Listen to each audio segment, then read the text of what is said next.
Hoy celebramos el nacimiento de la Santísima Virgen María, nuestra Madre. Desde Nicaragua, a raíz de una reciente sentencia por 30 años a un sacerdote, conoceremos cómo funciona la justicia para un acusado en ese país. Desde Cuba, un análisis católico de la situación del país en el Día de la Virgen de la Caridad del Cobre, patrona de esta nación. Desde El Salvador, Fundación Católica ayuda a mujeres embarazadas en riesgo de aborto.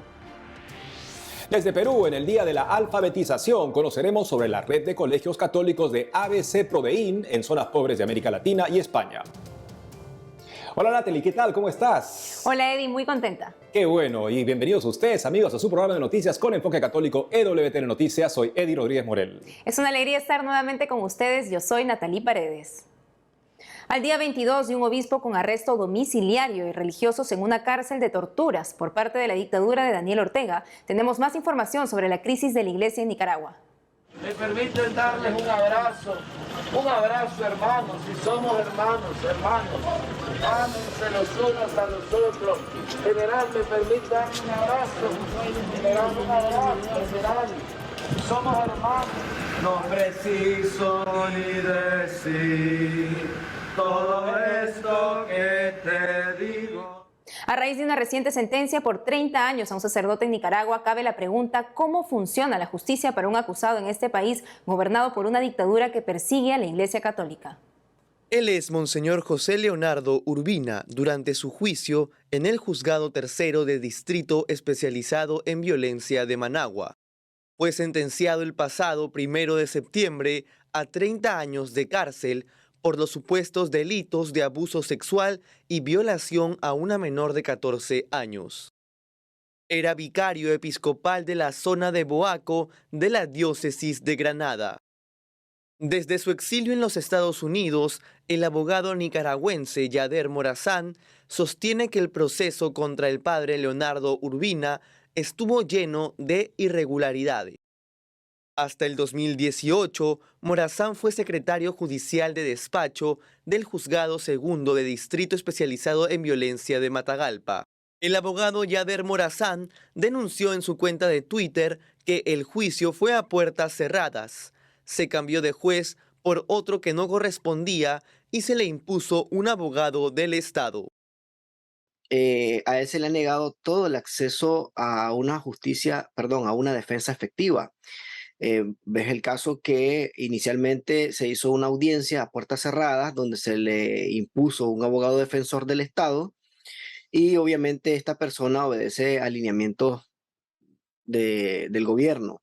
Por otro lado, posteriormente la familia ha presentado más de 5 escritos nombrando a un abogado defensor de la confianza de la familia.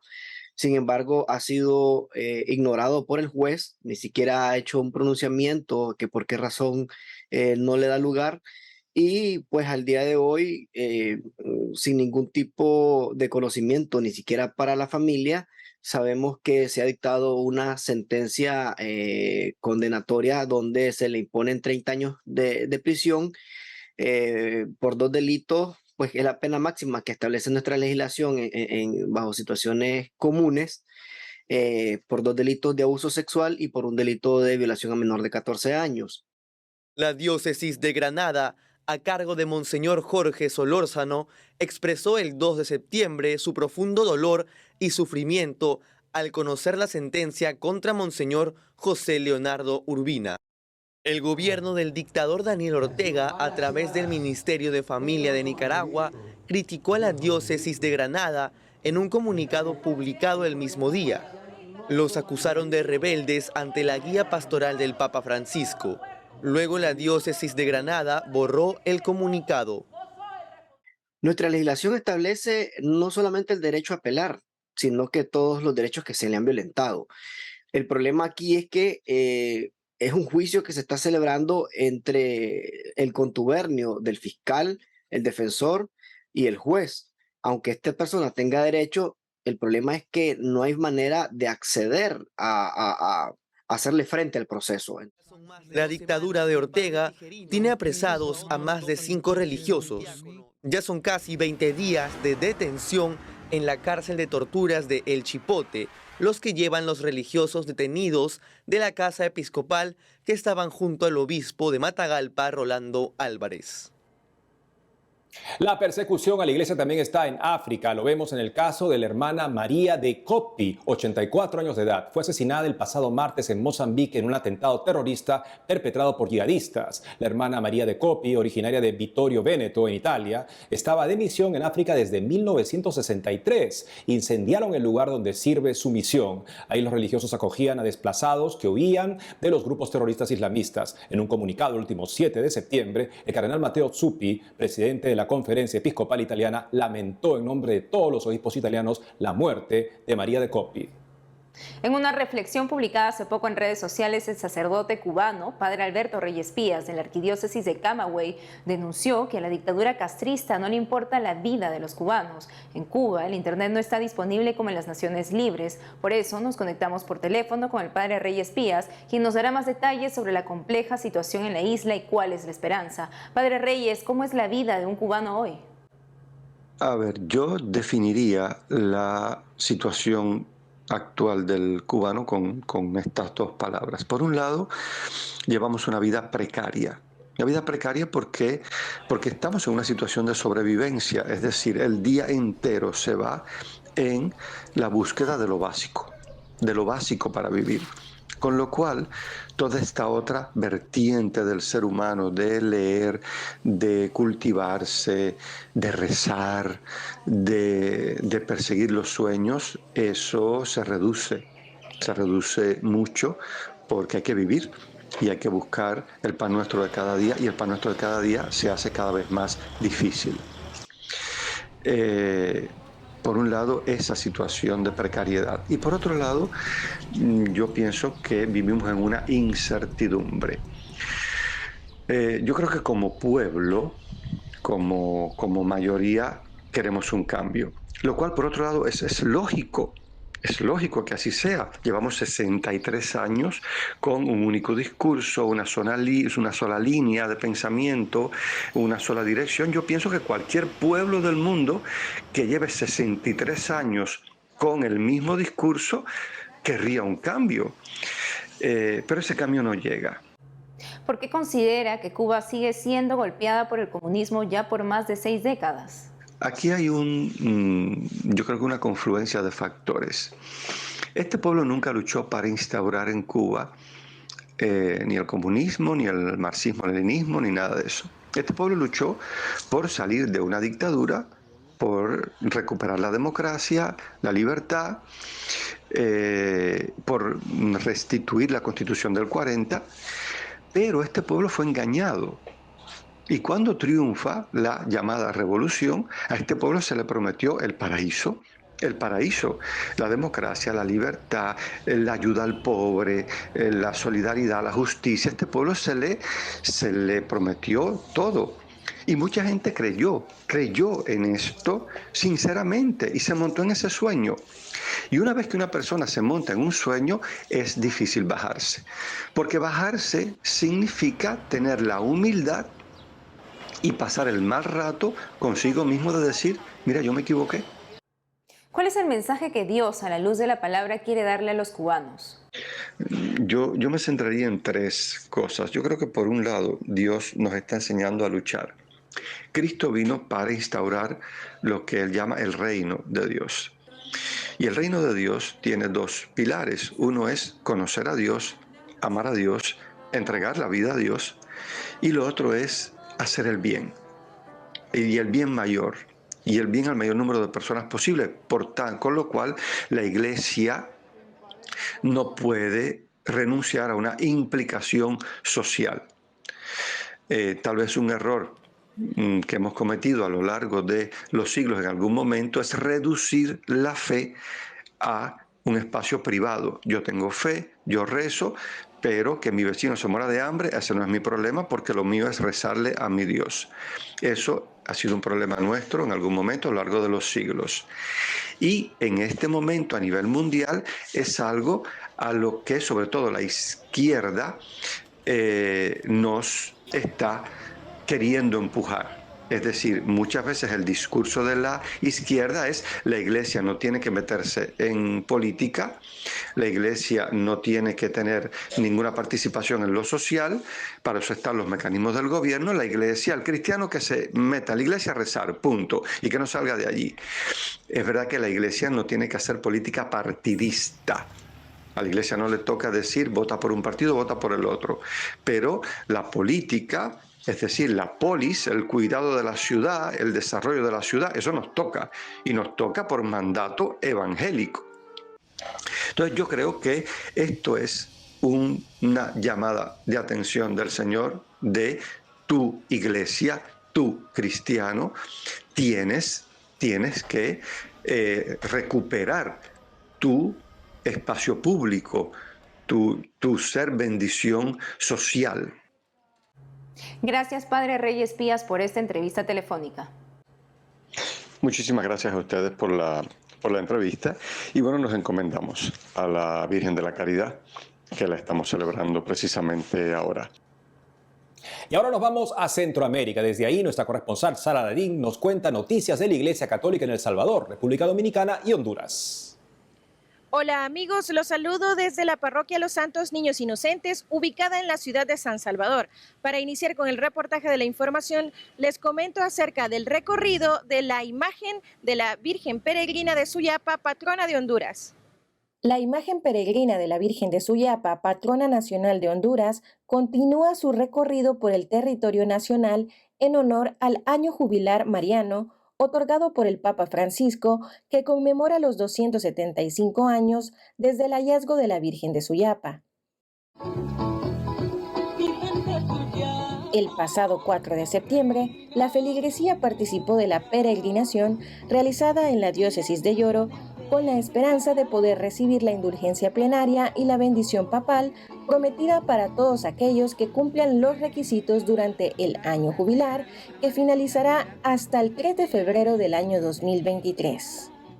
En otras noticias, les comento que la Fundación Católica Mater Filius en El Salvador ofrece ayuda gratuita a mujeres embarazadas en situación de desamparo. Mater Filius es una fundación católica inspirada por el dulce amor de nuestra Santísima Virgen María, que tiene presencia en varios países del continente americano, en los que brinda un hogar de refugio para mujeres embarazadas en situación de desamparo. Por su parte, Carla Barahona de Lacayo, presidenta de Mater Filius en El Salvador, explicó durante una entrevista que el objetivo de la Fundación Mater Filius es defender la vida con amor, ofreciendo hospedaje, alimentación y apoyo integral a mujeres que estén pasando por una situación de crisis. Además, aclaró que toda la ayuda es completamente gratuita y que cualquier mujer, sin importar su credo o edad, puede solicitar el apoyo. Finalmente les comento que la Conferencia del Episcopado Dominicano emitió un comunicado en solidaridad con la Iglesia de Nicaragua. La Conferencia del Episcopado Dominicano emitió un comunicado expresando su gran preocupación a causa de los graves y dolorosos acontecimientos que está sufriendo el pueblo católico de Nicaragua. Asimismo, solicitan a los fieles que recen intensamente para que cese el hostigamiento que impide vivir y expresar su fe en paz y libertad. También recordaron la invitación del Papa Francisco para arrancar la raíz perversa de cualquier tentación y forma de persecución contra la fe. Finalmente, los obispos dominicanos encomiendan a los nicaragüenses a la protección de nuestra Madre de la Altagracia, para que bajo esta advocación la Virgen Inmaculada interceda por Nicaragua. En la ciudad de San Salvador, Sara Larín, EWTN. Hoy, 8 de septiembre, la Iglesia Católica recuerda el día del nacimiento de la Virgen María. El Evangelio no nos da datos del nacimiento de María, pero hay varias tradiciones. Al respecto, desde México, el padre Héctor Ramírez, fundador de Mater Fátima, nos hizo una breve reflexión. Veamos. Pues la liturgia nos presenta el 8 de septiembre como la fecha de su nacimiento.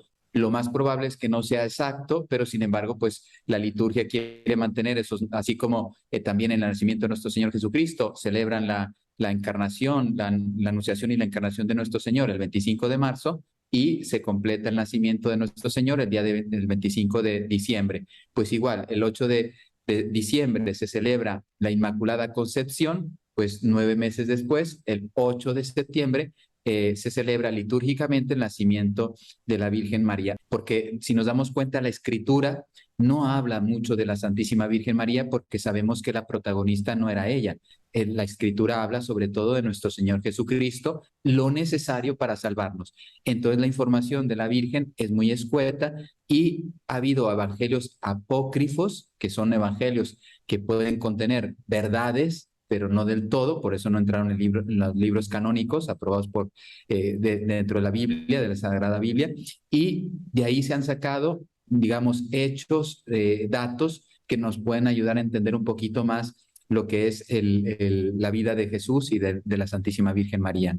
En Roma empezó a celebrarse con el Papa Sergio I, después en el 722 con el Papa Gregorio II ya se instituyó la vigilia de la Natividad de la Bienaventurada Virgen María, y en 1243 Inocencio IV, Papa, establece la octava para celebrar la Natividad de la Virgen María, cantándole, honrándola, imitándola, consagrándolas, como dice el mensaje de Fátima, teniendo una verdadera devoción. También San Luis María Griñón de Montfort lo dice, la verdadera devoción al Inmaculado Corazón de María. Eso es lo mejor. Dios quiere que nosotros amemos a su Santísima Madre. Una breve pausa y al volver, desde México atrapan al ladrón de 7 templos católicos. Además, desde Perú, en el Día de la Alfabetización, conoceremos sobre la red de colegios católicos de ABC Prodeín en zonas pobres de América Latina y España. Regresamos con más noticias con Enfoque Católico.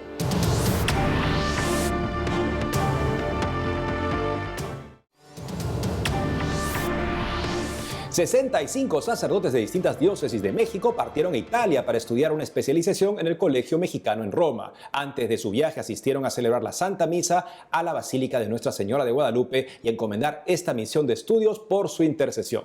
Más noticias de la Iglesia Católica en este país con nuestro corresponsal Diego López Colín. Desde la Ciudad de México les reporto que justamente aquí, en la capital del país, se denunció que 7 templos católicos fueron robados estas últimas semanas. Así lo dio a conocer la Arquidiócesis Primada de México a través de un comunicado, donde además se precisa que a pesar del crimen no se ha cometido daño en la integridad física de los sacerdotes ni de los laicos. Sin embargo, para las comunidades sí ha habido un deterioro patrimonial y la angustia de sufrir un asalto con amenazas, pues todas las parroquias se encuentran al sur de la Ciudad de México y están localizadas cercanas entre sí. Cabe destacar que en atención a la denuncia, y luego de una reunión para garantizar la seguridad de los templos católicos, las autoridades presentaron la detención de un sujeto presunto responsable de los 9 asaltos en los recintos religiosos. Pasando a otra información, les comento una noticia un tanto preocupante, y es que se dio a conocer que una capilla en el Hospital de Especialidades de Campeche fue desmantelada por orden de las autoridades. Hoy se está celebrando de hecho la última misa en el Hospital de Especialidades. De acuerdo con Icteja Aguilera Silva, dirigente de la asociación Más Vida, Más Familia, el cual ofrece servicios en este mismo, aseguró que por instrucciones de autoridades fueron quitadas, sin motivo aparente, las imágenes y símbolos católicos que estaban en la capilla dedicada a San Ramón Nonnato. Luego de la presión por parte de la población que clamaba persecución religiosa, la Secretaría Estatal de Salud comunicó que nada tuvieron que ver con el retiro de las imágenes. Sin embargo, aclararon que el espacio fue concebido para uso ecuménico y acusaron a NICTE y a su asociación de querer transformarlo exclusivamente para los fieles católicos. Si bien no se ha emitido un comunicado oficial de la diócesis o de su obispo, en diarios locales informa que hay negociaciones con las autoridades. Y ya para finalizar, les comento que líderes de distintos ritos religiosos se unieron en un momento especial de oración para pedir por la paz. En la antigua Basílica de Guadalupe se hizo una plegaria ecuménica y en torno a un cirio, cada líder, desde su particular tradición litúrgica, hizo una plegaria o un clamor devocional al Creador para que derrame su bondad sobre el pueblo mexicano. Por parte de la Iglesia Católica, Monseñor Rodrigo Aguilar, de la Comisión para el Diálogo Interreligioso, destacó la importancia de este tipo de actos en la búsqueda de la paz, ante los muy variados signos de violencia, para caminar juntos y rescatar la dignidad humana, procurando el bien común, y pidió rezar por las víctimas de la violencia y sus familiares, los desaparecidos y por la conversión de los delincuentes. Al acto también acudieron representantes religiosos de la eparquía maronita, la Iglesia Ortodoxa en América, la Iglesia Ortodoxa Griega, la Iglesia Anglicana de México, la Comunidad Bahá'í, el Concilio Islámico, el Centro Budista, el Budismo Zen y Sikh Dharma México, Mansuk. Desde la Ciudad de México reportó para WTN Noticias Diego López. En el Día de la Alfabetización que recordamos hoy, conoceremos los esfuerzos de la fe católica en esta tarea a través del trabajo de la Fundación ABC Prodeín, Asociación Benéfico Cristiana Promotora de Desarrollo Integral, que gestiona una red de colegios en América Latina y España. ABC Prodeín fue fundada por el sacerdote español Rodrigo Molina en 1968 en Cusco, Perú. Desde Lima estamos conectados con la hermana Juana García, misionera laica, directora de la institución educativa Didascalio, Nuestra Señora del Encuentro con Dios. Hermana, ¿cuál es el objetivo de los colegios de ABC Prodeín?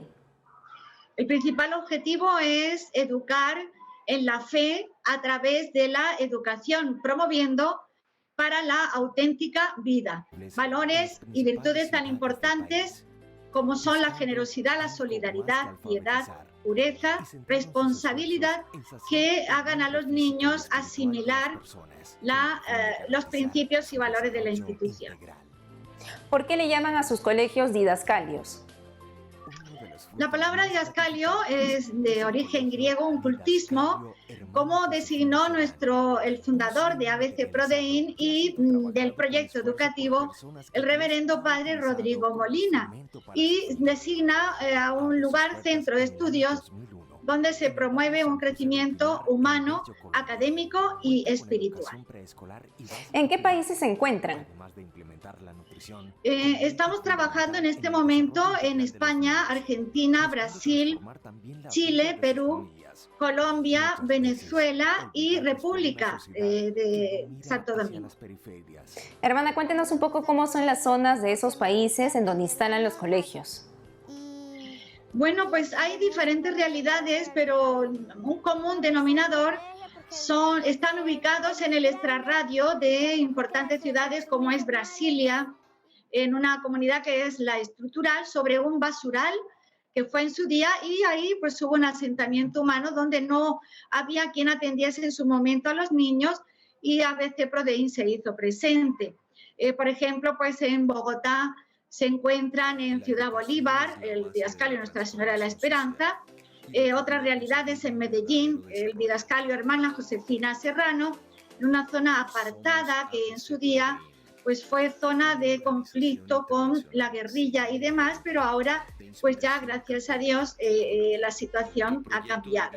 En otros lugares, por ejemplo aquí en Lima, estamos en San Juan del Lurigancho, que también pues es un distrito muy peculiar, y en Cusco, que es donde mayormente pues, se ha desarrollado la obra, están en zonas campesinas y muy alejadas del centro. Unos centros sí y otros pues en la parte campesina. En Venezuela, por ejemplo, pues en Petare, que es un barrio, dicen que es el municipio más grande de América Latina, y en Tacarigua, en Valencia, Carabobo, pues allí también con más de 1.200 alumnos, en una periferia donde atendemos estos alumnos que de lo contrario no podrían tener acceso a una educación de calidad y a la vez en la fe. ¿Qué recomendaría a los padres de familia católicos a la hora de elegir un colegio para sus hijos? Bueno, me parece muy importante, y más en estos momentos donde hay tanta confusión y mezcolanza ideológica. Incluso pues en los programas nacionales de muchos países se han introducido ideologías contrariamente a nuestra fe, a nuestras creencias, y es importante que ellos revisen el ideario de los colegios, vean sus textos, vean qué material didáctico, qué videos, porque detrás de un nombre incluso católico se puede, digamos, camuflar la palabra, pues el enemigo de todo bien, y especialmente captar a través de realmente ideologías que son perniciosas y que pueden poner incluso en peligro pues la fe de los niños y los jóvenes. Así es, hermana. Felicidades por la labor que realizan. Hermana Juana García, gracias por la entrevista. Bueno, muchas gracias a ustedes por la oportunidad y desde luego por el bien tan grande que hacéis desde vuestra cadena. Muchísimas gracias. Nos despedimos festejando el cumpleaños de nuestra Santísima Madre, la Virgen María, con una bella interpretación del Salve Regina por la Fundación Canto Católico. Salve Regina, Mater misericordiae, vita dulcedo et spes nostra salve.